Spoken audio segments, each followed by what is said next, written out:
रहीम अऊज़ुबिल्लाहिमिनश्शैतानिर्रजीम बिस्मिल्लाहिर्रहमानिर्रहीम। ये आपके लिए ये लोहे कुरानी है। ये आप पढ़ेंगे तो यकीनन आप पास होंगे। सेहत अच्छी होगी, उम्र में बरकत होगी, दौलत होगी, शोहरत होगी, दिलों से बुग़्ज़ निकलेगा।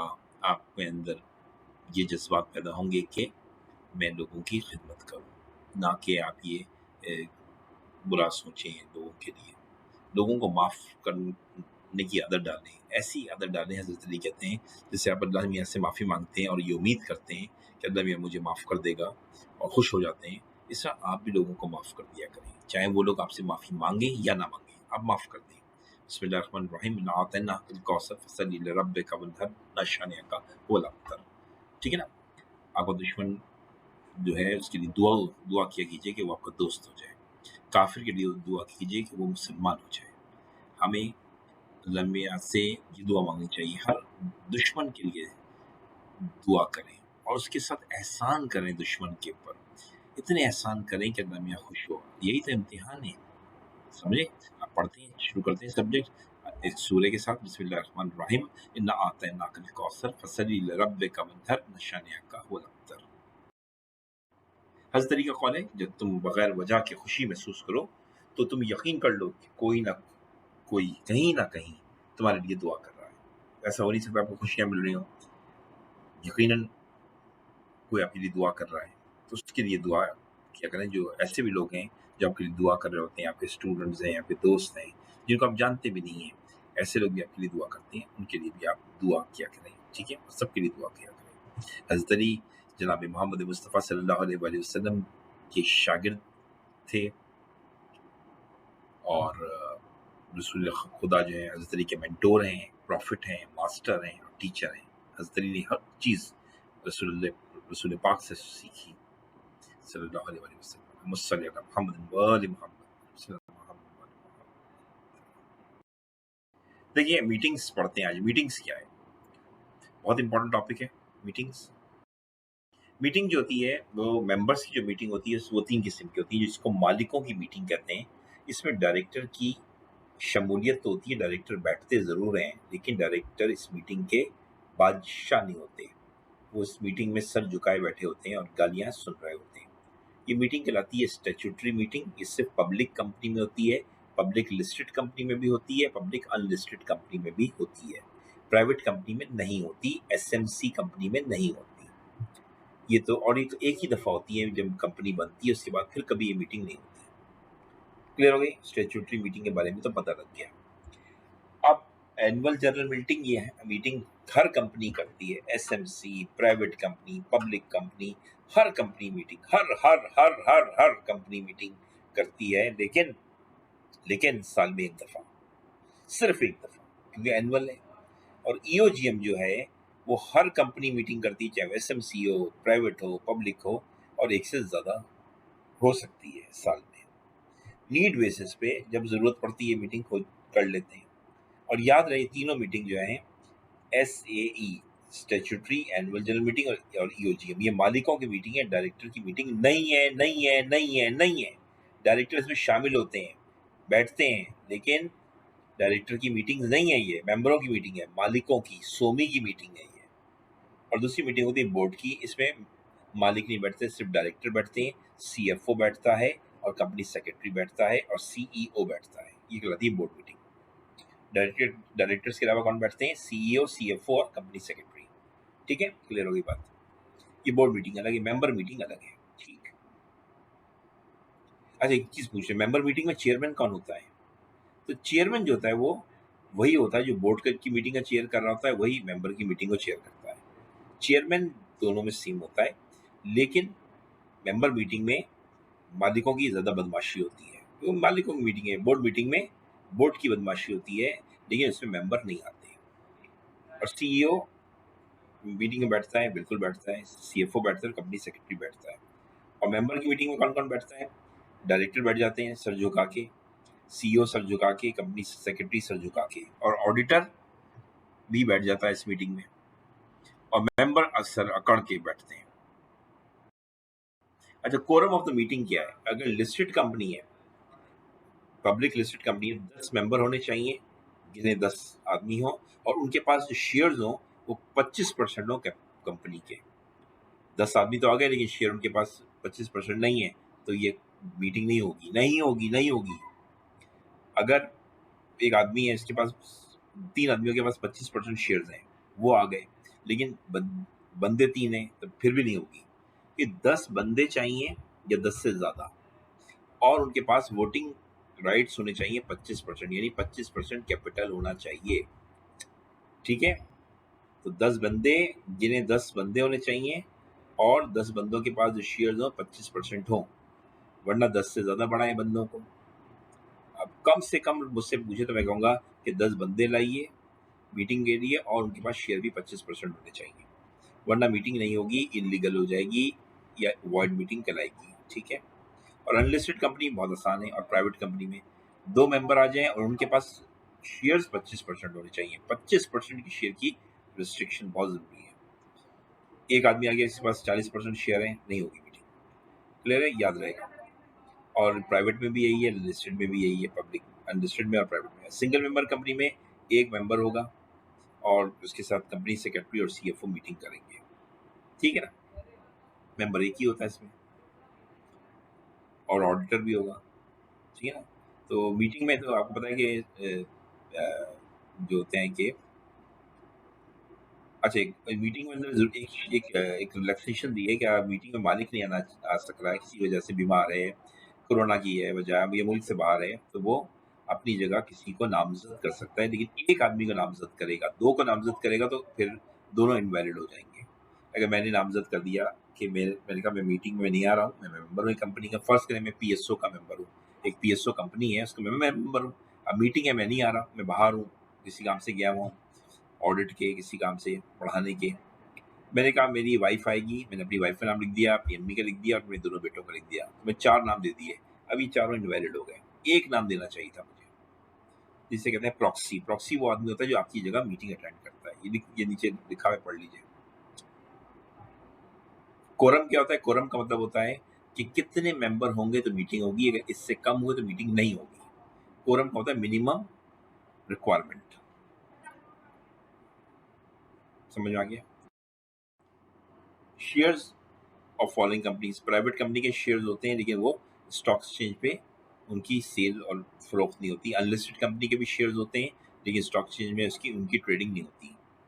लिस्टेड कंपनी के शेयर्स स्टॉक एक्सचेंज पे होते हैं, उनकी ट्रेडिंग स्टॉक एक्सचेंज पे होती है। ये मैंने ऐसे ही जनरली कॉन्सेप्ट दे दिया, मीटिंग में ज़रूरत नहीं थी, लेकिन बता दिया कि अक्सर लोग कहते हैं प्राइवेट कंपनी के शेयर नहीं होते। होते हैं भाई, आपस में होते हैं कि, और अगर प्राइवेट कंपनी के शेयर बेचूंगा तो स्टॉक एक्सचेंज थोड़ी जाऊंगा, अपने ही मेंबर को कहूँगा जो मेरे साथ मेंबर है कंपनी के अंदर, उसको शेयर बेचूंगा। क्योंकि आपको पता है प्राइवेट कंपनी में रॉटस होता है, ट्रांसफर ऑफ शेयर्स पे पाबंदी होती है, आप शेयर बेच नहीं सकते। अनलिस्टेड कंपनी के शेयर्स तो बेच सकते हैं, लेकिन ओएलएक्स पे बेचिएगा, स्टॉक एक्सचेंज में नहीं बेच सकते। ओएलएक्स पे बेचिए। लिस्टेड कंपनी के शेयर्स ओएलएक्स पे बेच सकते हैं और स्टॉक एक्सचेंज पे बेच सकते हैं। ठीक है? और स्टॉक एक्सचेंज जो है वो ओएलएक्स से अच्छी मार्केट है, ऑर्गेनाइज मार्केट है वो स्टॉक एक्सचेंज में, ज़्यादा फैसिलिटीज़ हैं। ओएलएक्स में इतनी फैसिलिटीज़ नहीं है। ठीक है? आगे बढ़ें? हो गया ना? मीटिंग कौन कॉल करता है? डायरेक्टर्स कॉल करते हैं। स्टैट्यूटरी मीटिंग डायरेक्टर कॉल करते हैं। मालिकों की मीटिंग है लेकिन डायरेक्टर कॉल करते हैं। एजीएम मालिकों की मीटिंग है, डायरेक्टर कॉल करते हैं। ईओजीएम मालिकों की मीटिंग है, डायरेक्टर कॉल करते हैं। और ये मीटिंग एससीसीपी भी कॉल कर सकता है, याद रखिएगा। और मेंबर्स जो मालिक हैं वो सिर्फ और सिर्फ ईओजीएम कॉल कर सकते हैं अगर उनके पास 10% वोटिंग पावर हो, यानी उनके पास शेयर्स हो। एक के पास नहीं है, 4-5 मेंबर के पास अगर मिल जाते हैं, 10% हो जाते हैं शेयर्स। मिसाल अगर मेरे पास कंपनी के 3% शेयर हैं और क्या नाम है शाहरुख के पास 4% है, तो कितने हो गए? 3 और 4 7%। हम मीटिंग नहीं कर सकते। फिर हमने क्या किया? हमने आमिर खान को मिला लिया, उसके बाद 1% है तो 8% हो गए। फिर हमने इमरान खान को मिलाया, उसके बाद भी 1% शेयर है तो 9। हम बंदे 4 हो गए, लेकिन हमारे पास अभी तक 9% शेयर है। हमने नवाज को मिला लिया, उसके बाद 6% शेयर है, तो कितना हो गए? 9 6 15% हमारे पास हो गए। तो हम क्या कर सकते हैं? एक एप्लीकेशन दे सकते हैं कि डायरेक्टर्स को कि हमें मीटिंग कराओ। समझे? 10% वोटिंग पावर हो आपके पास, शेयर कैपिटल हो, तो आप डायरेक्टर को रिक्वेस्ट कर सकते हैं। अपने मालिक हैं, डायरेक्टर नौकर हैं आपके, लेकिन फिर भी नौकरों को रिक्वेस्ट करेंगे कि आप मीटिंग कराओ। ये डायरेक्टर की पावर्स हैं। डायरेक्टर अगर आपकी परसेंटेज कम होगी, डायरेक्टर मना कर देंगे, कहेंगे मालिक तो हो भाई, लेकिन हम मीटिंग नहीं करेंगे। डायरेक्टर्स की मैनेजमेंट का मामला है ना, कंपनी की मैनेजमेंट मालिकों के हाथों में नहीं होती, डायरेक्टर के हाथों में होती है। ठीक है ना? ये डायरेक्टर की पावर्स हैं। अगर आपके पास 10% नहीं है तो डायरेक्टर आपको मना कर सकते हैं, मालिकों के मुंह पे थप्पड़। Alternative available for presiding a meeting in the absence of chairman. अगर मीटिंग जो होगी, याद रखिएगा कि अगर चेयरमैन जो मीटिंग में नहीं आया किसी भी वजह से, तो 15 मिनट तक उसका इंतजार किया जाएगा। अगर 15 मिनट तक चेयरमैन नहीं आता है तो कोई डायरेक्टर, दूसरा डायरेक्टर उस मीटिंग को चेयर कर लेगा। ठीक है, ये तरीका होता है। और अगर वो भी डायरेक्टर मीटिंग में है लेकिन वो कहते हैं हम चेयर नहीं कर रहे, तो मालिकों में से कोई, क्या मालिक जो है मीटिंग को चेयर कर लेगा। तो चेयर की तो कोई खास तीन आदमी चेयर कर सकते हैं, या तो चेयरमैन को ही करना चाहिए, असल में तो चेयरमैन को करना चाहिए। चेयरमैन बीमार है, नहीं आया किसी वजह से, तो कोई डायरेक्टर, डायरेक्टर तो कंपनी में और भी होते हैं चेयरमैन के अलावा, वो कर ले मीटिंग चेयर। वो भी नहीं करना चाहते, मना कर देते हैं, तो फिर कोई मालिकों में से कोई चेयर कर लेगा। ठीक है ना? तो इसमें बच्चों वाली बात है कि परेशान नहीं हो। चेयरमैन की ड्यूटीज क्या है? सबसे पहले वो चेयरमैन की ड्यूटी है वो कोरम चेक करे।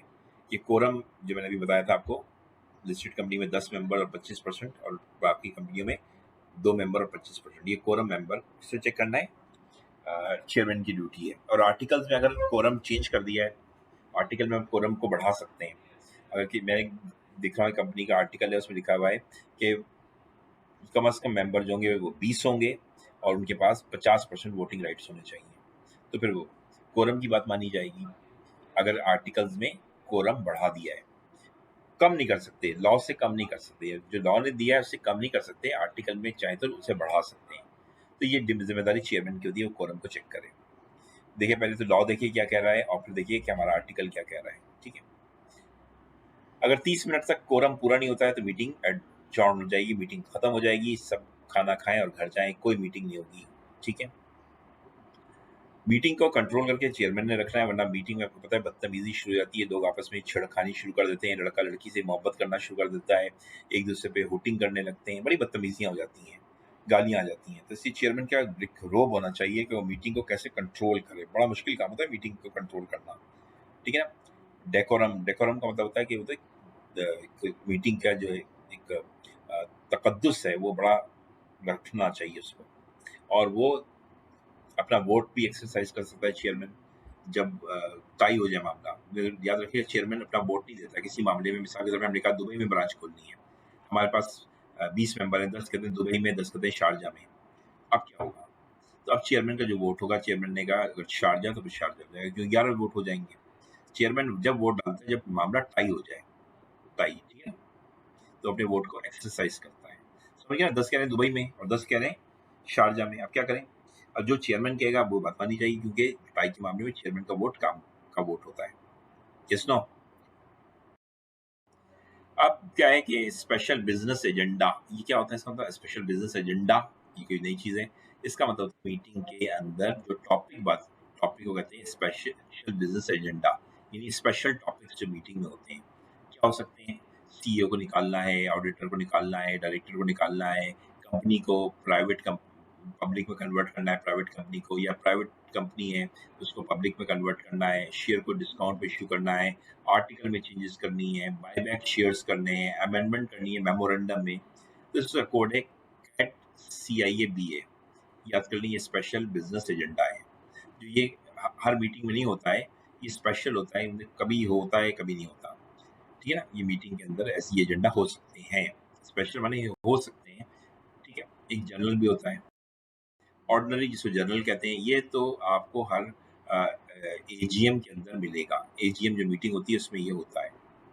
Cardia, confirmation last meeting minutes, जो लास्ट मीटिंग हुई थी, मेंबर्स की, उसमें जो भी तय हुआ था, वो जो भी मामले तय हुए थे वो पढ़ के सुनाए जाएंगे। सब मेंबर सुनेंगे कि ये हमने पिछली मीटिंग हुई थी, फर्ज करो फरवरी में या जनवरी में मीटिंग हुई थी फर्स्ट, पहली, और अब मीटिंग हो रही है मिसाल के तौर पे जनवरी के बाद। तो जनवरी में जो जो बातें मीटिंग में तय हुई थी वो सुनाई जाएंगी, और फिर मीटिंग शुरू होगी फरवरी की। समझ में आ गया? कंसीडरेशन ऑफ अकाउंट्स, अकाउंट्स को देखा जाएगा कि इसमें अकाउंट्स में ऑडिटर ने क्या कहा है, डायरेक्टर को गालियां पड़ेंगी। अपॉइंटमेंट ऑफ ऑडिटर होगा, जो अभी का ऑडिटर है वो रिटायर हो जाएगा, नया ऑडिटर को अपॉइंट करेंगे, उसकी तनख्वाह तय करेंगे। डिविडेंड डिक्लेयर करेंगे, अगर directors normal director dividend declare करते हैं ताकि मेंबर मीटिंग में गुस्सा ना करें। पैसा मिलता है ना मालिकों को, प्रॉफिट मिल रहा है तो डायरेक्टर मालिकान खुश हो जाते हैं। इलेक्शन ऑफ डायरेक्टर, अगर 3 साल हो चुके हैं तो इलेक्शन ऑफ डायरेक्टर भी होगा। हर साल नहीं होता है, 3 साल के बाद होता है। फिर है एनी अदर आइटम, कोई भी आइटम है, चेयरमैन से कोई भी पूछता है और इजाज़त मांगता है कि मैं ये टॉपिक पे बात करना चाहता हूँ, वो कहता है भाई कर लीजिए, तो फिर कर लेंगे। चेयरमैन से पूछ के कोई भी आप दरख्वास्त करके कह सकते हैं कि भाई मेरी दरख्वास्त है कि हमारी जो ब्रांच है वो एक अजमान में भी खुलनी चाहिए, एक सऊदिया में भी खुलनी चाहिए, या कोई भी इश्यू हो यार, ठीक है। जैसा कोड है सी ए कैट, ठीक, ओके, आगे बढ़ जाएं। मीटिंग ऑफ मेंबर्स, आपको बता चुका, मेंबर की मीटिंग 3 किस्म की होती है, स्टैट्यूटरी, एनुअल जनरल मीटिंग और ऑर्डिनरी एक्स्ट्राऑर्डिनरी जनरल मीटिंग, 3 होती हैं, ठीक है ना। और स्टैट्यूटरी मीटिंग्स लाइफ में एक ही दफ़ा होती है पब्लिक कंपनी में, चाहे वो लिस्टेड हो या अनलिस्टेड हो। Annual general meeting private public दोनों कराती हैं, चाहे लिस्टेड हो अनलिस्टेड हो, ठीक है, वो भी कराती है, प्राइवेट कंपनी भी कराती है, एसएमसी भी कराती है। एक्स्ट्राऑर्डिनरी मीटिंग ये ज़रूरत पे होती है, नीड बेसिस पे होती है, और ये मीटिंग मालिक भी करा सकते हैं और डायरेक्टर भी करा सकते हैं। लेकिन एनुअल जनरल मीटिंग और स्टैट्यूटरी मीटिंग सिर्फ डायरेक्टर्स करवाते हैं और मालिकों को बुलाते हैं, ठीक है। यहाँ लिख दिया conveyed bye directors, conveyed bye directors, और यहाँ पे लिखा conveyed by director and members. नीचे देखें, आखिरी नीचे देखें, 3 गोले गोले नजर आ रहे हैं, इसमें लिखा हुआ है ना मैंने, ओके, आगे बढ़ जाऊँ। मीटिंग, यही मीटिंग में conveyed by director, conveyed by director, यहाँ पे 2 मेंबर कन्वीन कर सकते हैं जो क्या नाम है, जिनके पास 10% राइट्स हो, वरना डायरेक्टर मुंह पर थप्पड़ मार देंगे मालिकों को, ये भागो। अगर मालिकों के पास 10% वोटिंग पावर नहीं है, पेड अप कैपिटल नहीं है कंपनी का, तो वो मीटिंग हेल्डिंग करवा सकते हैं। मीटिंग नहीं हुई है, मीटिंग के लिए जरूरी है मालिक अगर मीटिंग करना चाहते हैं तो फिर उनके पास 10% हो। डायरेक्टर तो यूजीएम कर सकते हैं, मालिकों को बुला सकते हैं, लेकिन मालिक अगर चाह रहे हैं यूजीएम करना, डायरेक्टर को कोई मशवरा देना, तो उसके लिए जरूरी है फिर वो मालिकों के पास पेड अप कैपिटल का 10% हो। अब ये इस्लामिक है गैर इस्लामिक है ये तो मैं नहीं कह सकता, कि बाहर कोई हो सकता है कि जिसके ऐसा भी मालिक हो जिसके पास बहुत अक्ल हो और जिसके पास वोटिंग शेयर कैपिटल कम हो, तो बेचारा नहीं कर सकता। नोटिस फॉर मेंबर मीटिंग, याद रखिएगा, स्टैट्यूटरी मीटिंग का 21 दिन का नोटिस होता है, 21 दिन से कम का नोटिस नहीं होना चाहिए। 22 दिन सही है, 23 दिन सही है, 21 से कम नहीं हो, 20 जो है इनवैलिड है। इस तरह स्टैट्यूटरी मीटिंग का जो नोटिस है वही नोटिस का टाइम एजीएम का है, 21 दिन का है। लेकिन एक्स्ट्रा मीटिंग, चूंकि एक्स्ट्रा मीटिंग के लिए लॉ ने बहुत छूट दे रखी है, तो इसके लिए छोटा नोटिस हो सकता है अगर रजिस्ट्रार से परमिशन ले लें, और वैसे भी अब छोटा नोटिस हो सकता है, 2 दिन का, 3 दिन का नोटिस हो सकता है। नोटिस से बता दिया कि मैम मालिकों को आने में टाइम लगेगा ना, तो इतना टाइम देना चाहिए कि मालिक 21 दिन में फ्री हो जाए और आ जाए। स्टैट्यूटरी मीटिंग और एनुअल जनरल मीटिंग के लिए 21 दिन का नोटिस जरूरी है, और एक्स्ट्राऑर्डिनरी में हो सकता है हम दे दें कि कल मीटिंग है, आ जाओ, मालिकों को आना पड़ेगा। ओहो, ठीक है ना। ये भी आपको स्टैट्यूटरी मीटिंग का नोटिस जो है, अगर वो लिस्टेड कंपनी है पब्लिक, तो अखबार में छपेगा, और इसी तरह एनुअल जनरल मीटिंग अगर पब्लिक कंपनी लिस्टेड है तो अखबार में छपेगा, इसी तरह ईओजीएम है लिस्टेड है तो अखबार में छपेगा। और अगर स्टैट्यूटरी कंपनी पब्लिक है लिस्टेड नहीं है तो अखबार में नहीं छपेगा। एनुअल जनरल मीटिंग में अगर पब्लिक कंपनी है और प्राइवेट कंपनी है तो नहीं छपेगा, लिस्टेड में छपेगा। एक्स्ट्रा ऑर्डिनरी में प्राइवेट पब्लिक कंपनी है नहीं छपेगा, पब्लिक लिस्टेड कंपनी है तो छपेगा। बच्चों वाली बात है, अखबार सिर्फ लिस्टेड कंपनी के लिए होता है। स्टैट्यूटरी मीटिंग कौन कौन सी कंपनीज करती हैं, कहना स्टैट्यूटरी मीटिंग सिर्फ पब्लिक कंपनी करती हैं या प्राइवेट कंपनी नहीं करती, और कब करती हैं, कब करना होता है, 180 डेज में करना होता है। जब कंपनी बनी है उसके 180 डेज के अंदर अंदर स्टैट्यूटरी मीटिंग करनी होती है, ठीक है ना, क्लियर है नहीं। जब कंपनी ने बिजनेस शुरू किया है उसको 180 डेज के अंदर करनी होगी, बनने से नहीं, 180 डेज का ताल्लुक है बिजनेस करने से। कंपनी बन जाती है, लोग अक्सर बिजनेस नहीं की शुरू देर से करते हैं। हमने एक कंपनी बनाई थी और उसमें हमने कहा कि भई अभी रबी अव्वल में अभी 2-3 महीने बाकी थे, कंपनी तो हमने बना ली। हमने कहा रबी अव्वल से शुरू करेंगे, रबी अव्वल अच्छा महीना है। तो हमने 2 महीने तक काम नहीं किया, तो 2 महीने के बाद काम शुरू किया। तो कमेंसमेंट ऑफ बिज़नेस का मतलब होता है जब से काम शुरू कर रहे हैं। देखिए इसमें लफ्ज़ इस्तेमाल हो रहा है कमेंसमेंट ऑफ बिज़नेस, यानी जब से आप वर्क शुरू कर रहे हैं। और रजिस्ट्रेशन जो है वो तो आपको मिल गई, आपको वो रजिस्ट्रेशन की डेट होती है, मिल गई आपको। अब आप काम देर से शुरू कर सकते हैं, 3 महीने, 4 महीने बाद शुरू कर सकते हैं, लेकिन विदिन ईयर शुरू करना चाहिए। 1 साल तक आप नहीं शुरू करेंगे तो कंपनी बंद हो जाएगी, कोर्ट बंद कर सकता है उसको, कि कंपनी बना ली है, काम नहीं कर रहे हो, ये क्या मज़ाक है? अच्छा, प्राइवेट कंपनी थी एक कंपनी, अब वो पब्लिक कंपनी बन गई, ठीक है ना?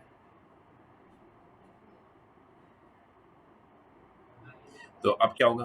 तो प्राइवेट कंपनी बनाई आपने और उसके फ़ौरन बाद आपने विदिन ईयर से पब्लिक कंपनी बना लिया, तो भी आपको मीटिंग करनी पड़ेगी 100 चल में विद इन 3 मंथ्स करनी पड़ेगी, ठीक है ना? इसमें देख लीजिएगा, इसमें कंपनी लॉ एक्ट में थोड़ा-सा चेंज आया है इस मामले में, ये देख लीजिएगा। तो ये देख लीजिएगा कि अगर एक प्राइवेट कंपनी कन्वर्ट हुई है पब्लिक में, तो इसमें अभी जो लॉ है वो साइलेंट है।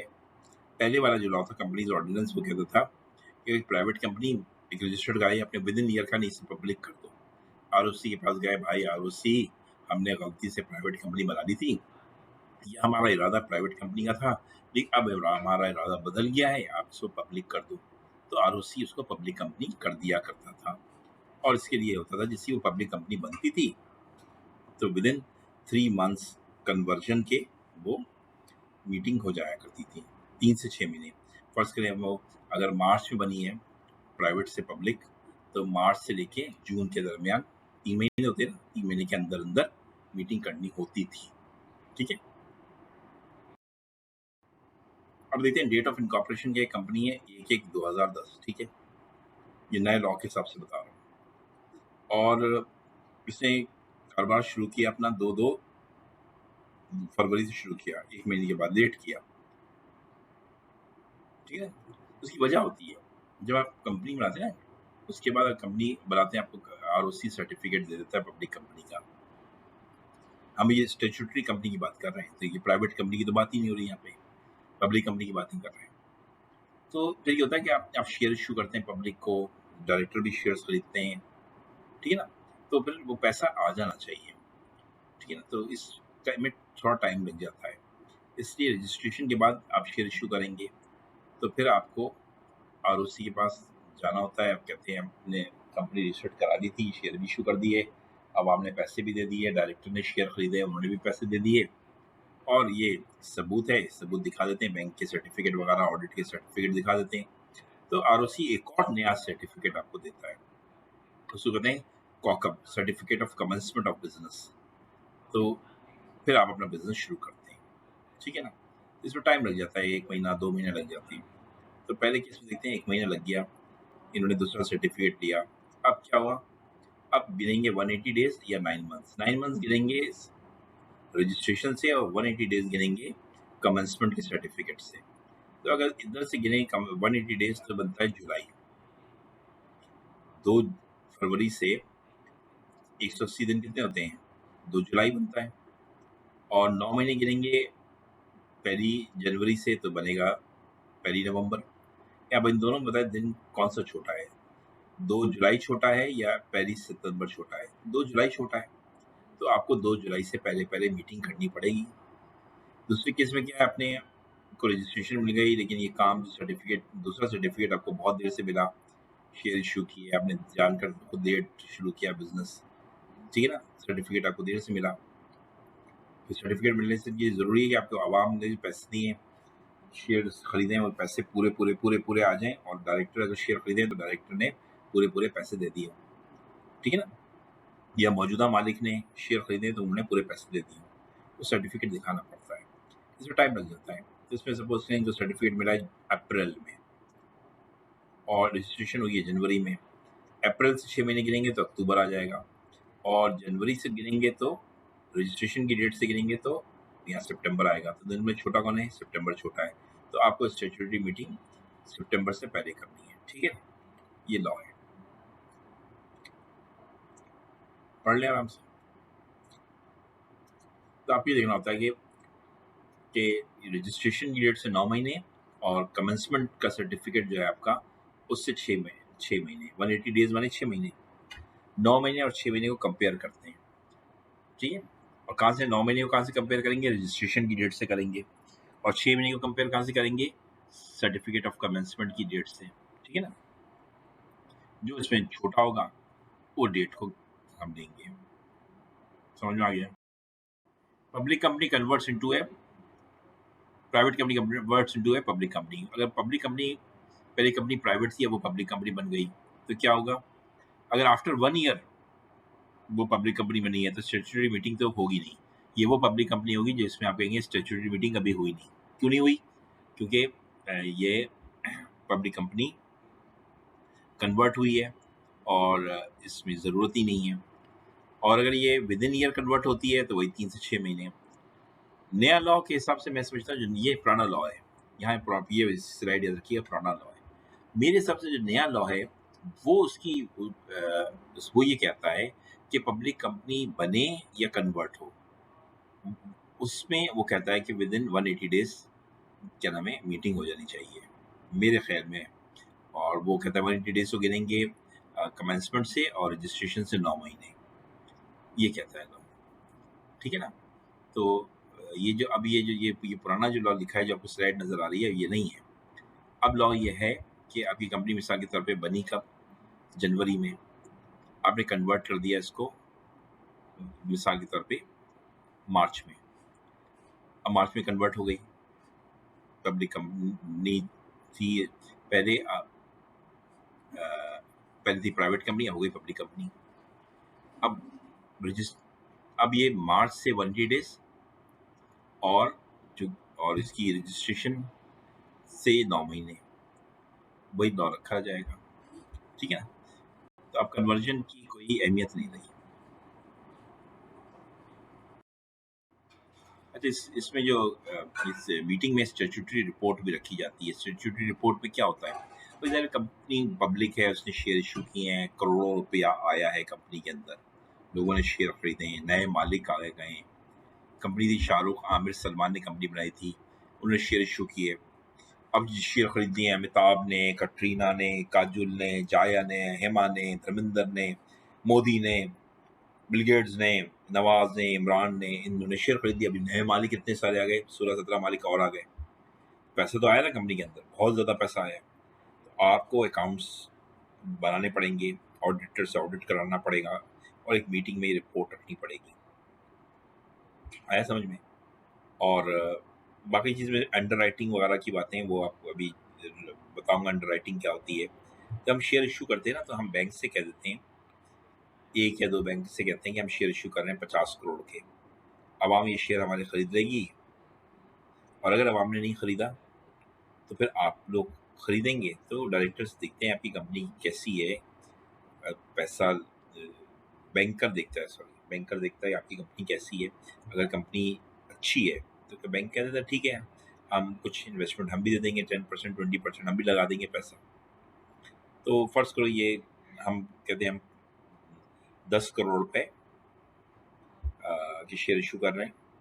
बैंक कहता है ठीक है, अगर 2 करोड़ हमारी तरफ से डन है, अगर आपके पास 8 करोड़ आया तो हम 2 करोड़ हम दे देंगे। हम लेगा ठीक है, हमने शेयर इशू किया, आ गए 3 करोड़। अब 10 करोड़ हमने कहे थे, आए 3 करोड़। तो अब बैंक अगर 2 करोड़ दे भी दे तो 5 करोड़ होंगे, पूरा काम नहीं होगा ना। तो बैंक क्या देगा, सॉरी, तो कंपनी हो जाएगी बंद। और अगर मिसाल के तौर पर हमने 10 करोड़ के शेयर इशू किए, आ गए पैसा 7.5 करोड़, तो 2 करोड़ डायरेक्ट जो है वो बैंक दे देगा, मालिक बन जाएगा कंपनी का हमारी। और 50 लाख का शॉर्टफॉल जो है वो डायरेक्टर अपने पास से दे देंगे, तो कंपनी के पास पैसा आ जाएगा, ठीक है ना। तो ये पैसा जो आ गया, इतना बड़ा पैसा आया है, तो इसका हिसाब किताब होना चाहिए। और जो बैंक ने हमें हमारे साथ काम किया, जो 2 करोड़ हमें दिए, तो बैंक हमें 2 करोड़ देगा और शेयर ले लेगा, मालिक बन जाएगा। और उसके बाद बैंक कहेगा हमसे कि मुझे कमीशन दो कि मैंने तुम्हें हमारी मदद की। इस अमल को कहते हैं अंडर राइटिंग। अंडर राइटिंग कि बैंक ने पैसे दिए, मालिक भी बन गया और अब कमीशन भी ले रहा है। बाकी लोगों ने जो शेयर्स खरीदे हैं उन्हें कोई कमीशन नहीं मिलेगा, वो तो मालिक है, बैंक भी मालिक है, लेकिन बैंक मालिक के साथ साथ कमीशन भी ले रहा है। इस समझ को कहते हैं अंडर राइटिंग। तो ये सब चीज़ें आपको जो मालिकान आएंगे सबको बताना पड़ेगा कि कितना अंडर राइटिंग ने कमीशन लिया, कौन अंडर राइटर था, कौन बैंक थे जिन्होंने अंडर राइटिंग का काम किया, हमारा डायरेक्टर कौन है, सीईओ कौन है, कंपनी सेक्रेटरी कौन है, ऑडिटर कौन है, हमारा वकील कौन है, और हमारे बुनियादी खर्चे क्या हुए कंपनी बनाने में, जिसे कहते हैं प्रिलिमिनरी एक्सपेंसेस। ठीक है ना? सब आपको बना के देने पड़ेंगे, वो मीटिंग में डिस्कशन होगा। बल्कि मीटिंग में डिस्कशन से पहले आप 21 दिन पहले नोटिस होता है, तो 21 दिन नोटिस में ये भेजेंगे ताकि मालिकान जो हैं पुराने और नए मालिक ये पढ़ के आए पूरी सारी बातें। वो लाल पेन से लिख के लाएंगे, फिर आपसे सवालात करेंगे। डायरेक्टर्स इसमें जवाब जवाब देंगे। मीटिंग डायरेक्टर ने कंडक्ट की है मीटिंग मालिकों की। स्टेट्यूटरी रिपोर्ट में क्या क्या चीज़ होती है, जो आपने शेयर अलॉट किए, शेयर जो बेचे हैं आपने, अलॉट माने बेचना, जो बेचे हैं वो कितने कितने शेयर बेचे आपने, 10 करोड़ के बेचे। अंडर राइटर कौन था, अभी बैंक था, उससे 2 करोड़ शेयर लिए कि पैसा दिया हमें और शेयर लिए, और हमने उसे 15 लाख रुपए कमीशन दिया। एब्स्ट्रैक्ट और रिसीट एंड पेमेंट, अब कंपनी चल पड़ी है तो उसमें कितनी खर्चे हुए सैलरी का, और क्या नाम है, और आवाम से जो पैसा आया वो रिसीट्स हैं, और सेल रिसीट है, और पेमेंट जो आपने की होंगी, अंडरराइटर कमीशन है, रेंट की पेमेंट है, सैलरी की पेमेंट है, तमाम पेमेंट्स। और जो आपने प्रोस्पेक्टस में लिखा था, जिसकी बुनियाद पे लोगों ने शेयर्स खरीदे थे, उसमें आप चेंज कर रहे हैं। मैंने एक जगह देखा, पढ़ा रहा था मैं, कि उसमें लिखा था कंपनी ने कि वो कंपनी जो है फ्रांस से सारी मशीनें खरीदेगी। अब क्या हुआ, कोरोना में आपको पता है पाकिस्तान फ्रांस की थोड़ी सी अनबन हो गई है, तो हमने वो चाइना से कर ली है। अब मशीनें चाइना से आ रही हैं, तो जो चीज़ें ऐसी कुछ हो गई हैं तो बता देंगे। मैं मालिक का अगर मुनासिब समझेंगे कह देंगे ठीक है ओके। फिर सारे पार्टी पर्टिकुलर देंगे, सीवी देंगे, सीईओ है हमारी कंपनी का, डायरेक्टर है, मालिकान सब देखेंगे, कौन ऑडिटर है, कौन लीगल एडवाइजर है, तमाम चीज़ें मालिकान देखेंगे, और बुनियादी खर्चे क्या हुए वो भी देखेंगे।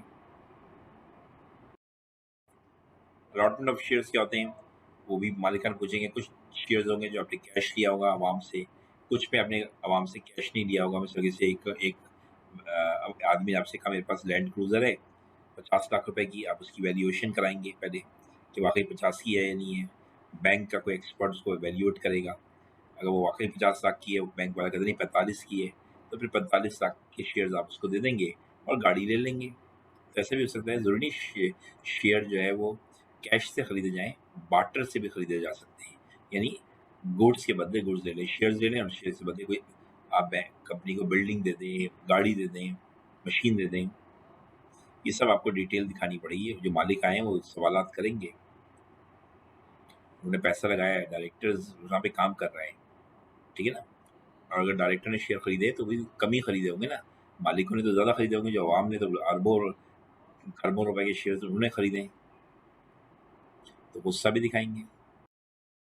एनुअल जनरल मीटिंग क्या होती है, वो हर साल होती है, लेकिन पहली एनुअल जनरल मीटिंग कंपनी बनने के रजिस्ट्रेशन के 16 महीने के अंदर होनी चाहिए, फिर हर साल होनी चाहिए। और कब होनी चाहिए, जब भी आपके अकाउंट्स क्लोज हों।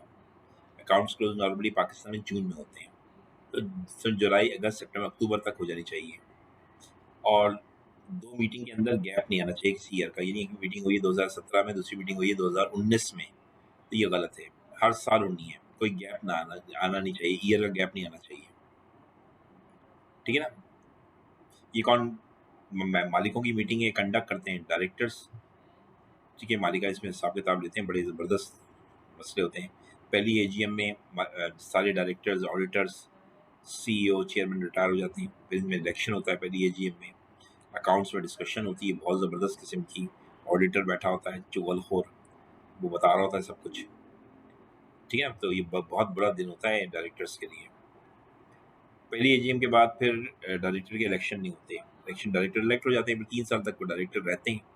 हाँ, ऑडिटर का अपॉइंटमेंट हर साल होता है, ऑडिटर इलेक्ट नहीं होता है, अपॉइंट होता है 1 साल के लिए बस।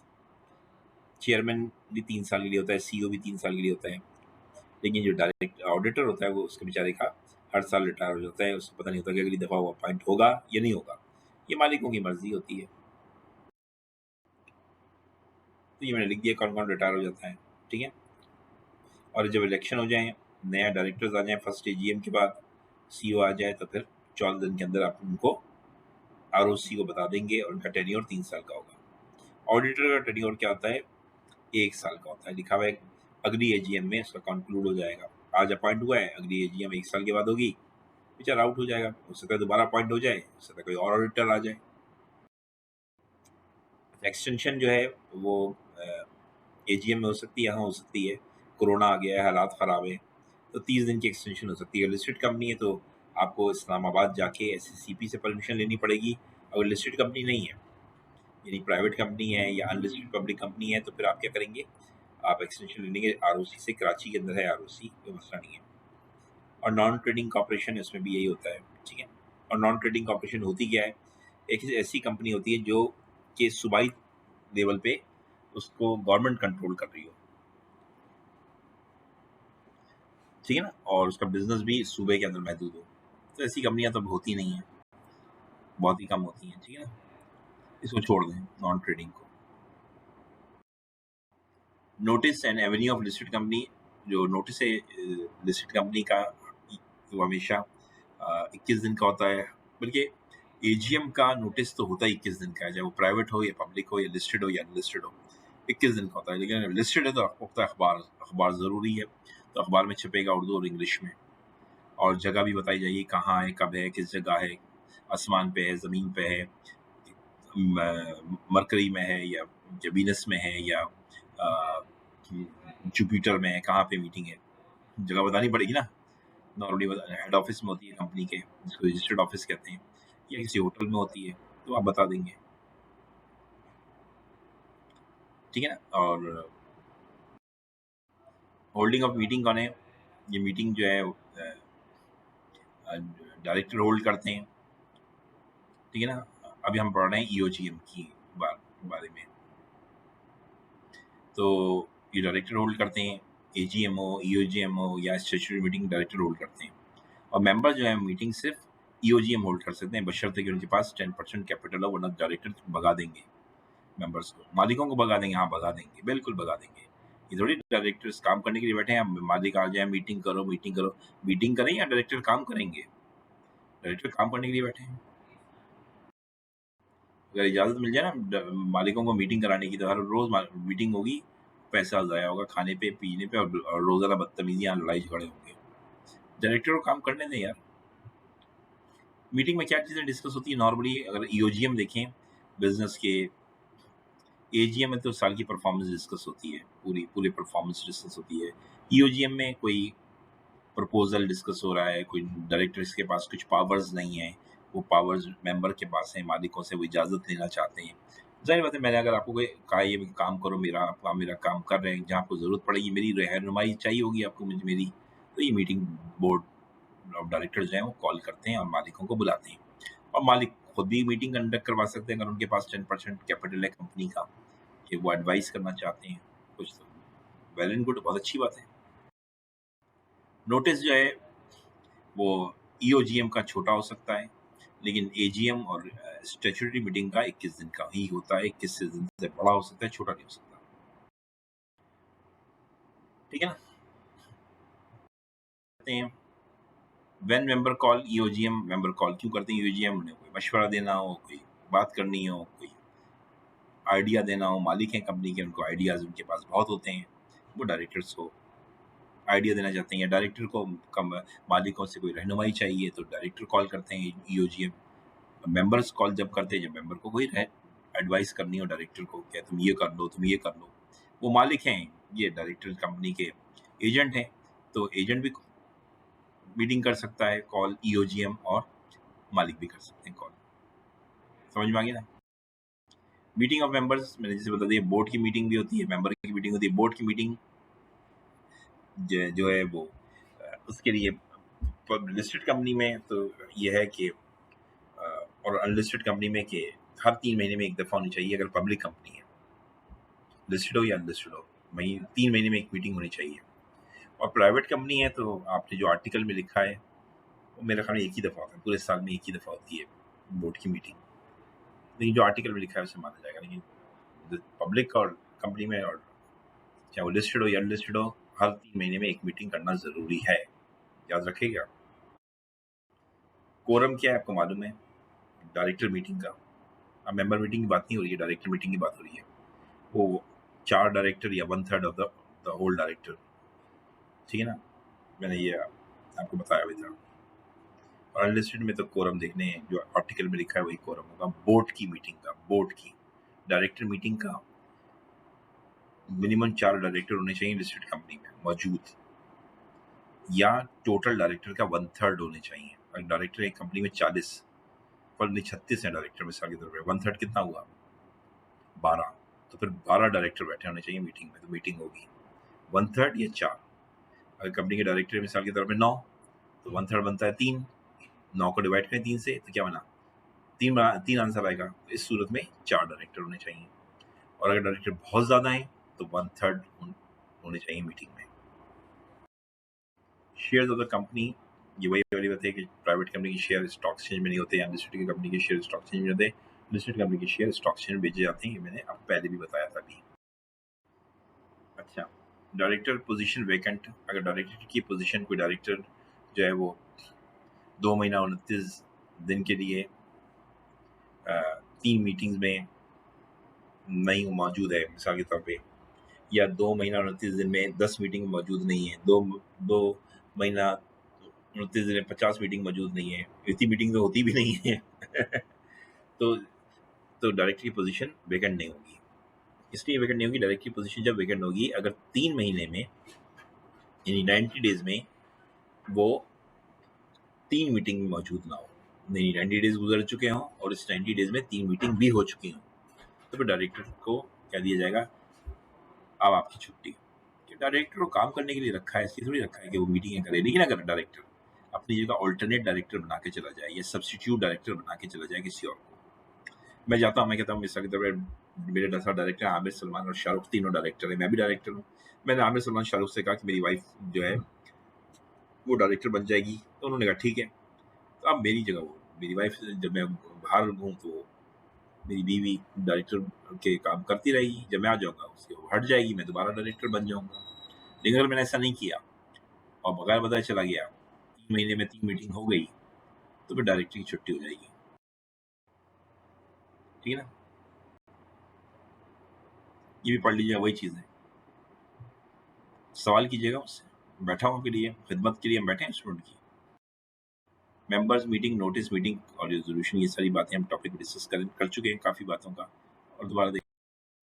नोटिस में याद रखिए, मीटिंग में नोटिस में 48 आवर्स काउंट नहीं होते। जिस दिन आपने नोटिस दिया है 1 जनवरी को, ये 1 जनवरी नहीं गिना जाएगा, 21 दिन का नोटिस होता है ना, और जिस दिन मीटिंग है उसको भी नहीं गिना जाएगा।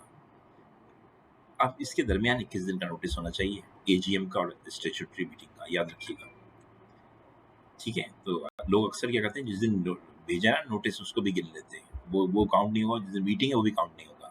तो मीटिंग और नोटिस भेजने के दरमियान 21 दिन का नोटिस पीरियड होना चाहिए। ये बहुत टेक्निकल बात है, बहुत बड़ी मिस्टेक करते हैं लोग।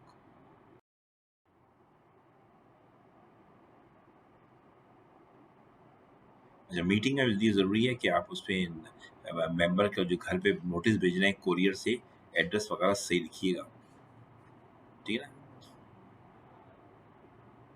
और अगर लॉस्ट हो जाता है, हमने नोटिस भेजा, जहाज़ गिर गया पीआईए का, तो कोरियर नहीं पहुँचाया, तो इसमें कंपनी की गलती नहीं है। या कोरोना था, लोगों ने आने नहीं दिया उस डाकिये को, कब आ गया से, तो अब उस इलाके में कोरियर नहीं गया बेचारा।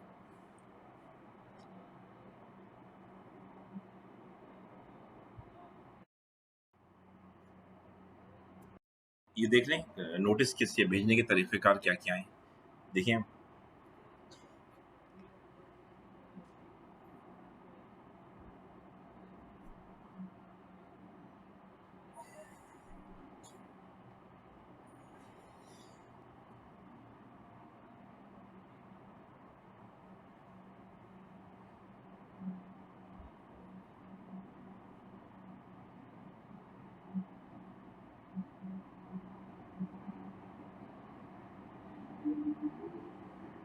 देखिए, लोकल मेंबर है, पाकिस्तानी मेंबर शेयर खरीदता है तो वो अपना एड्रेस पाकिस्तान का दे देगा। अगर एक बिल गेट्स ने हमारे शेयर खरीद लिए तो उसका तो घर में, पाकिस्तान में कोई घर नहीं है, तो किसी के रिश्तेदार का बिल गेट्स एड्रेस दे देगा, तब उसके रिश्तेदार के पाकिस्तान में भेज देंगे नोटिस, अमेरिका थोड़ी भेजेंगे उसको नोटिस। जो भी शेयर खरीदा है पाकिस्तान में, उसका कोई ना कोई जानने वाला पाकिस्तान में होगा ना, उसका एड्रेस दे दें, ठीक है, तो वो उसका एड्रेस दे देगा। अगर वो पाकिस्तान में रहता है तो अपना एड्रेस देगा। हम जब मीटिंग होगी 21 दिन का जो नोटिस है, या ईओजीए में छोटा नोटिस भी हो सकता है, हम उसको भेज देंगे नोटिस की मीटिंग है, आजा भाई, आजा मीटिंग में, आजा मीटिंग कर, डिस्कशन करनी है, मालिकों को बता रहे हैं। मालिक को अपना एड्रेस, लोकल मालिक है तो कोई मसला नहीं है, फॉरेन मालिक है तो उसे पाकिस्तानी एड्रेस देना पड़ेगा, नहीं दिया तो बस जो नोटिस अखबार में आया वो काफ़ी है, दौड़ लो। कंपनी अभी अमेरिका थोड़ी नोटिस भेजेगी। अच्छा, अगर मीटिंग का नोटिस जो है ऑडिटर को भी जाता है, याद रखिएगा, मेंबर को भी जाता है, अगर मेंबर जिंदा है, और अगर मेंबर इंस्टॉलमेंट हो गया है, मर गया है, अगर अगर जिंदा है तो देखा जाएगा सिंगल ऑनर है, एक ही शेयर, यानी कभी कभी ऐसा होता है ज्वाइंट शेयर भी खरीदते हैं। शेयर खरीदे मैंने 5,000 अपने, मैं हमेशा शेयर जब भी खरीदता हूँ अपने अपने नाम से, अपनी वाइफ और अपने बच्चों और अपनी अम्मी के नाम से खरीदता हूँ, ठीक है। तो अब इसमें ये होता कि तो फिर सिंगल होल्डर तो नहीं होता हूँ मैं, जॉइंट होल्डर होता हूँ, तो पहले मेरा नाम लिखा होता है, जैसे मेरा नाम अब्बास है, वाइफ का नाम साइमा है, तो अब्बास साइमा होता है। तो नोटिस फिर किसको देगी कंपनी, मुझे देगी, मेरा नाम पहले। और सिंगल मेंबर है तो अगर अकेला मालिक है, शेयर उसने अकेले ने खरीदे, जॉइंट नहीं खरीदे हैं, तो फिर कंपनी उसी का नाम लिखेगी। जिसनो मेरा एक दोस्त है शहजाद, वो अकेला अपने नाम पे शेयर खरीदता है, कहते मैं किसी बीवी बच्चों को नहीं मिलाऊंगा अपने साथ, माँ बाप को, मेरे शेयर है बस, तो शहजाद को भेजेगी। मेरे केस में क्योंकि मैं अपने वाइफ का नाम भी अपने साथ रखता हूँ, बीवी बच्चों का, अम्मी का, तो उस केस में जो सबसे पहले मेरा नाम लिखा होता है तो मुझे शेयर नोटिस मुझे आएगा, मेरे एड्रेस पे आएगा, ठीक है ना, क्लियर होगी। और ये हो गया, तो ये अलाइव जिंदा मेंबर्स के लिए है। जो जिंदा मेंबर नहीं है तो उसके यकीन उसके लवाकिन को, उसकी जो बच्चे हैं, बीवी है, उसको नोटिस भेज दिया जाएगा कि आपका श्योर जो मर गया है मेंबर, तो उसकी लीगल जो उसका जो भी लीगल नामजद आदमी होगा वो आ जाएगा। नॉर्मली बड़ा बेटा होता है, इंस्टॉलमेंट मेंबर है, कंगला हो गया मेंबर, तो उसको कोर्ट में नोटिस भेजा जाएगा उसके लिए, ठीक है। अच्छा, यहाँ पे कंपनीज ऑर्डिनेंस 1984 लिखा हुआ है, इसको घबराइएगा नहीं, ये नए लॉ में भी सेम है, इसी में बताया नहीं कि पुराने लॉ में भी यही था और नए लॉ में भी यही है, ठीक है। Share holder joint share holder होता है, तो मैंने भी बताया कि मेरा नाम सईद अली अब्बास अब्दी है, मेरा दोस्त है सईद आमिर ज़हीर, हमने शेयर मिल के खरीदे, तो नोटिस मुझे आएगा, आमिर को नहीं आएगा। कंपनी की मर्जी आमिर को भेज दे, ज़रूरत नहीं है, कंपनी के पास तो दोनों का एड्रेस होगा, लेकिन वो मुझे भेजेगी क्योंकि मेरा नाम पहले है, शेयर खरीदते हैं ना उसमें नाम लिखा जाता है। अच्छा, किसी भी मेंबर को बाई चांस नोटिस नहीं मिला, मिल गया, जैसे पीआईई का जहाज गिर गया या कोरियर वाले ने नहीं पहुंचाया, तो कंपनी की कोई गलती नहीं है, कोर्ट में जो मेंबर चीखेगा, कोर्ट में केस कर देगा कि मुझे नहीं बुलाया मीटिंग में, मुझे नहीं बुलाया, मुझे नहीं बुलाया, मुझे नहीं बुलाया, तो ये दिखाना पड़ेगा, कंपनी को साबित करना पड़ेगा जान के नहीं बुलाया है, या अगर कंपनी जान के नहीं बुलाया है तो फिर कंपनी फंस जाएगी, फिर मीटिंग कैंसिल हो जाएगी, फिर दोबारा मीटिंग होगी। तो हाँ, अगर ऐसे ही गलती से कंपनी भूल गई बुलाना, या नोटिस भेजा था मिला नहीं उसको, जहाज गिर गया, जो भी हो गया, कोरियर वाला नहीं पहुंचा, ठीक है, तो ऐसी केस में क्या होगा कि मैंने कोरियर को दिया, कोरियर जा रहा था लेके, एक बीच में डाकू मिल गया, उसने मोबाइल भी छीन लिया और उससे नोटिस भी छीन लिया, तो कोरियर वाले ने नहीं पहुंचाया, इसमें कंपनी का कसूर तो नहीं है। डिमांड फॉर पोल क्या है, देखिए, शाहरुख, जावेद, इमरान, मोहसिन, इमरान, जावेद, मोहसिन, ये दोनों दोस्त, तीनों दोस्त हैं, और शाहरुख भी एक कंपनी का मालिक है, चारों मालिक हैं कंपनी के। शाहरुख के शेयर्स बहुत हैं, 1 लाख शेयर इसके हैं, 5,000 शेयर जावेद के हैं, 2,000 शेयर इमरान के और 1,000 शेयर मोहसिन के। जब मीटिंग होगी तो सब बराबर है, सबके वोट एक एक वोट होंगे, यकीनन शेयर ज्यादा खरीदे तो क्या हो गया, लेकिन क्या होता है वोटिंग अगर शो ऑफ हैंड से होगी, हाथ से वोट नहीं, हाथ उठाओ, हाथ उठाओ, ये करें नहीं करें, ठीक है ना, तो उसमें तो सबके एक एक वोट होंगे। लेकिन अगर डिमांड फॉर पोल होगा, यानी एक डब्बा रख दिया जाएगा, उसमें कहा जाएगा कि आप वोट डालेंगे, जैसे शारजा में ब्रांच खुलेगी, जावेद, इमरान और मोहसिन कहते हैं, ये GIM कि शारजा में खुलेगी, तो ये दुबई में नहीं खुलेगी, और शाहरुख कहता है दुबई में, तो शाहरुख तो हार जाएगा मीटिंग में। तो ये जब मामला डिमांड फॉर पोल होगा, यानी पोल माने डब्बा, डब्बा बुलाया जाएगा, उसमें शाहरुख जो वोट डालेगा तो 1 लाख शेयर्स होंगे उसके, जितने शेयर्स उतने वोट, जितने शेयर्स उतने वोट। और इन तीनों कितने होंगे, 5 2 7 और 1 8, इनके 8,000 वोट होंगे और इसके अकेले के 1 लाख होंगे। तो इस क्या हुआ, शाहरुख की बात मानी जाएगी क्योंकि इसके वोट ज़्यादा हैं। डिमांड फॉर पोल जब करना चाहिए जब आप देखें कि आप हार रहे हैं और आपके पास शेयर ज़्यादा हैं, तो शो ऑफ हैंड से तो आप हार जाएंगे, तो डिमांड फॉर पोल कर लें। मीटिंग में दोनों ऑप्शन होते हैं, ठीक है ना। और अगर आप डिमांड फॉर पोल करते हैं और दूसरे मेंबर्स कह देते हैं कि ठीक है शाहरुख भाई आपकी बात मान लेते हैं, तो फिर डिमांड फॉर पोल मांगने के बाद आप कैंसिल कर सकते हैं कि आपकी बात मान ली ना शाहरुख की, दुबई में ब्रांच खुल रही है। और अगर नहीं मान रहे हैं तो फिर तो आप डिमांड फॉर पोल करें, ठीक है नहीं। तो ये डिमांड फॉर पोल करके कैंसिल भी किया जा सकता है अगर बाकी मेंबर्स आपकी बात मान लेते हैं। ये आप खुद कन्विंस हो जाते हैं, जावेद इमरान और मोहसिन समझा देते हैं शाहरुख भाई समझा करो, दुबई में वैसे ही ब्रांच खुलना बेकार है, वहाँ पे कोरोना आया हुआ है, शारजा अच्छा है। तो कहता है ठीक है, तो डिमांड फॉर पोल कैंसिल कर देता है अपना। तो ये हो सकता है। ये शो ऑफर में देखिए सब हाथ खड़े करके दिखाते हैं और डिमांड फॉर पोल में डब्बे में देखिए आदमी सब लोग शाहरुख आमिर शाहरुख मोहसिन जावेद इमरान ये डब्बे में वोट डालेंगे। क्लियर है ये नहीं, जाहिर है मालिक ही डालेंगे, मालिक डालते हैं। ओके, लेंदी प्रोसीजर क्यों है, डिमांड फॉर पोल डब्बा लाओ फिर उसमें डालो फिर निकालो गिनो। शो ऑफ हैंड तो बड़ा सा होता है, हाथ खड़ा किए ये करे नहीं करे, इजी होता है, स्कूल में भी होता है, हमने देखा हो शो ऑफ हैंड। पिकनिक पे जाएंगे नहीं जाएंगे कहाँ जाएंगे, शो ऑफ हैंड करो। डिमांड फॉर पोल, चेयरमैन भी डिमांड फॉर पोल कर सकता है अगर वो समझे कि डिमांड फॉर पोल होना चाहिए। मेंबर भी कर सकते हैं जिनके पास 10% वोटिंग राइट हो, अकेले अकेले के पास हो या 4 5 लोग मिलके कर सकते हैं डिमांड फॉर पोल। ये याद रखिएगा, डिमांड फॉर पोल के लिए आपके पास 10% वोटिंग राइट हो, अगर आपके पास नहीं है तो 2 4 लोगों को मिला लो अपने साथ मेंबर्स को।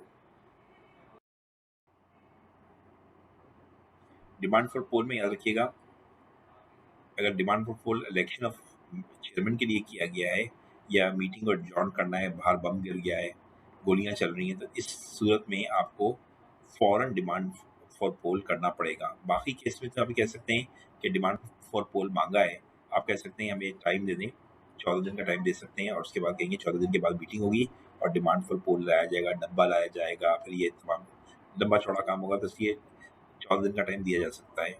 बात तो मान ली जाएगी, देखिए अमल 14 दिन के बाद होगा, लेकिन यहाँ फोर्थ में तो मैंने फौरन होगा अगर चेयरमैन का इलेक्शन है या मीटिंग को एडजॉर्न करना है। क्यों एडजॉर्न कर रहे हैं भाई, बाहर गोलियां चल रही हैं, मेंबर घर कैसे जाएंगे, मीटिंग बंद करो घर जाओ, जान प्यारी है। कोई और वजह भी हो सकती है, ठीक है। इस केस में डिमांड फॉर पोल फौरन होगा, पोलिंग होगी और इसी वक्त फैसला हो जाएगा।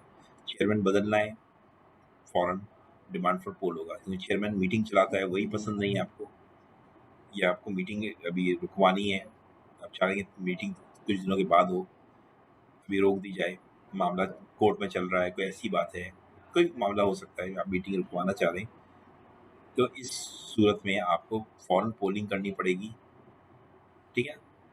और कोई दूसरा मैटर है कि ब्रांच खोलनी है नहीं खोलनी है, ये वाले इसमें आप डिमांड फॉर पोल करेंगे, चेयरमैन कहेगा ठीक है मैंने आपकी बात सुन ली है, 14 दिन 12 दिन 13 दिन के 14 से ज़्यादा 14, मैक्सिमम 15 नहीं, हम आप दोबारा मीटिंग करते हैं और उसमें आपकी बात जो है वो पोल के थ्रू डिसाइड होगी। अभी हम पोल नहीं कर रहे हैं, ये कह सकते हैं।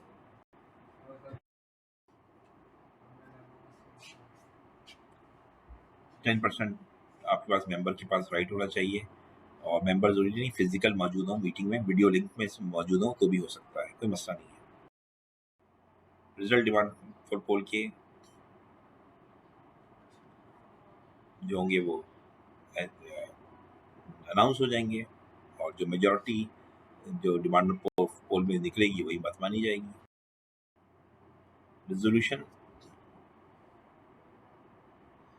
जो डायरेक्टली पास करते हैं रेजोल्यूशन, वो 3/4 से कम हो तो उसे कहते हैं सिंपल मेजॉरिटी, और अगर डायरेक्टर 3/4 से ज़्यादा की 75% से ज़्यादा डायरेक्टर्स अपनी बात पे तय हो जाएं तो उसे कहते हैं मेजॉरिटी।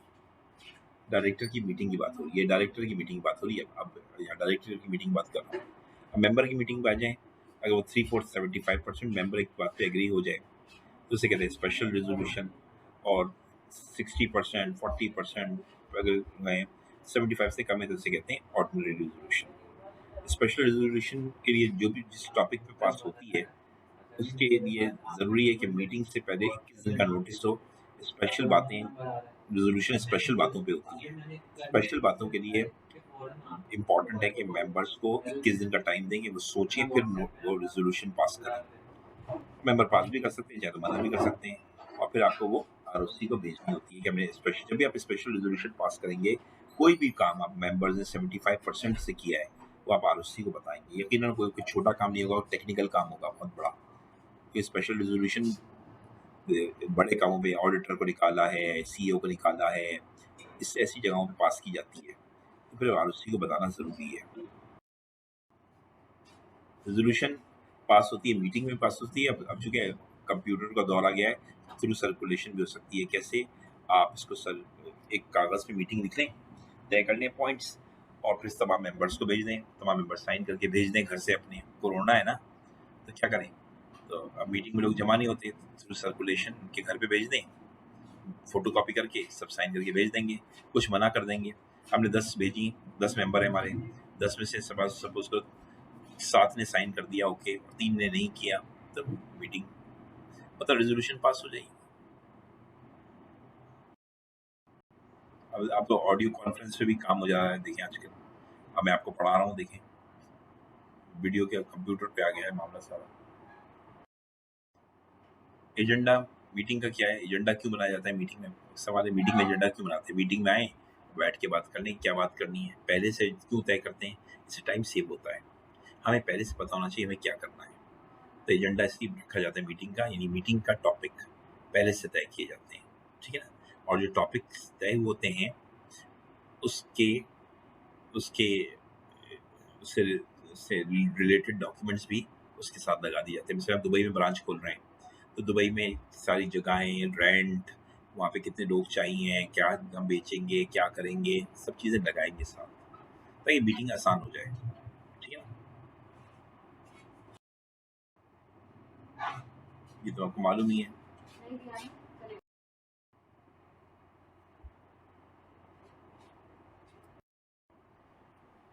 अब देखो ये कि मटेरियल, अगर कोई मीटिंग में मटेरियल डिफेक्ट है, मिसाल के तौर पे कुछ मेंबर को जानकर नहीं बुलाया, उनको जानकर नहीं बुलाया,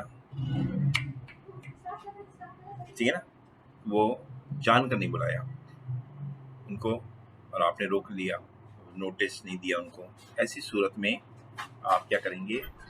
ऐसी सूरत में ये करेंगे, आप जिसको नहीं बुलाया है वो मेंबर कोर्ट में जाएगा 30 दिन के अंदर अंदर, मीटिंग से 30 दिन के अंदर अंदर। तो ये शर्त है उसके पास 10% वोटिंग राइट हो। अगर उसके पास नहीं है तो दो चार लोगों को मिला ले ताकि 10% बन जाए, और कोर्ट में जाके कहे, और कोर्ट में जाके कहे, और कहने के बाद ये हो सकता है फिर वो मीटिंग क्या होगी, कैंसिल हो जाएगी। अगर पहले कोर्ट इन्वेस्टिगेशन करेगा, उसके बाद मीटिंग कैंसिल हो सकती है, ठीक है ना। याद रखिए, नहीं भी होगी, कोर्ट डिसाइड करेगा क्या है क्या नहीं, ठीक। ये भी बात होगी। ये मीटिंग वो आपको बताए, वो क्या नाम है, मेंबर्स के लिए कोरम क्या होता है ये बता चुका हूँ आपको, ठीक है ना। ये तो क्लियर हो गया था, खत्म ही हो गया।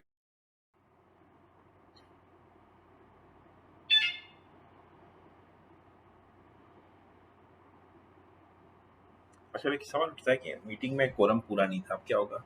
तो मीटिंग एडजॉर्न हो जाएगी, मतलब मीटिंग खत्म नहीं होगी, कोरम नहीं था, नेक्स्ट वीक उसी जगह उसी टाइम पे दोबारा होगी, और अगर 2 आदमी आ गए तो मीटिंग वैलिड हो जाएगी। इसे रोक के पढ़िएगा। प्रॉक्सी इंस्ट्रूमेंट क्या होता है? प्रॉक्सी अपनी जगह आप किसी को भेजते हैं, मैंने बता दिया आपको 48 आवर्स पहले मीटिंग के भेजना होता है। अगर मैं मीटिंग में नहीं हूँ तो 48 आवर्स पहले मीटिंग है 10 जनवरी को, तो मैं 8 जनवरी को प्रॉक्सी भेज दूंगा, 7 जनवरी को भेज दूंगा, 6 को भेज दूंगा, 48 आवर्स से ज़्यादा। प्रॉक्सी वॉइड है अगर आपने एक से ज़्यादा नाम दे दिए किसी को, या आपने एक दिन पहले जमा कराया, 48 आवर्स से कम जमा कराया, या प्रॉक्सी में आपने कुछ स्पेलिंग मिस्टेक्स की, कुछ मेंबर अपना नाम गलत लिख दिया, तो तो डायरेक्टर कंफ्यूज हो जाएंगे ना।